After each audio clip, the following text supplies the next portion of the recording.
এই July August গণঅভ্যুত্থান নিয়েও একটি সময় আমাদের অবশ্যই ইতিহাস বিকৃতির সম্মুখীন হতে পারে বলে আমি মনে করি। একটি বিশেষ রাজনৈতিক দল যারা 1971 সালে যাদের বিতর্কিত ভূমিকা অবতীর্ণ হয়েছিল, তারা আজ মহান স্বাধীনতা জাতীয় দিবস উপলক্ষে এই স্মৃতিসৌধে পুষ্পস্তবক অর্পণ করেছে। সানবিট সব দিবে সামাল। সানবিট ম্যাজিক প্রেস ডিশওয়াশিং এর মাথা ঘোরানো সলিউশন।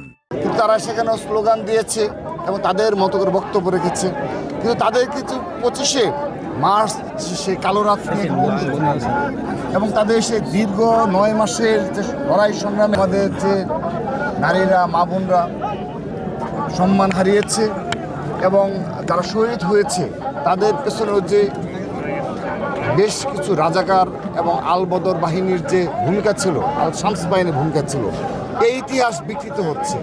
তো এই ইতিহাস বিকৃত করে তারা যদি নতুনভাবে নতুন বয়ান তৈরি করে মনে করে থাকে যে এই 1971 সালকে স্মরণ করবে, 26শে মার্চকে স্মরণ করবে, তো আমি মনে করি এটি অবশ্যই জুলাই আগস্টের গণ অভ্যুত্থানের যে স্পিরিট তার পুরোপুরি বিরোধী এবং পরিপন্থী। কারণ একটি সময় আসবে, আজ জামাতে ইসলাম এবং ইসলামী ছাত্র শিবির যেভাবে আল শামস, আল বদর এবং 1971 সালের বিতর্কিত ভূমিকাকে অস্বীকার করে এবং তারা আজও জাতির কাছে ক্ষমা না চেয়ে যেভাবে তারা উল্টো একটি নেগেটিভ দাঁড় করাচ্ছে, হয়তো বা একটি সময় আওয়ামী লীগ ছাত্রলীগও এই জুলাই আগস্ট গণ অভ্যুত্থান নিয়ে তাদের মতো করে একটা নেগেটিভ ইতিমধ্যে দাঁড় করানোর চেষ্টা করছে।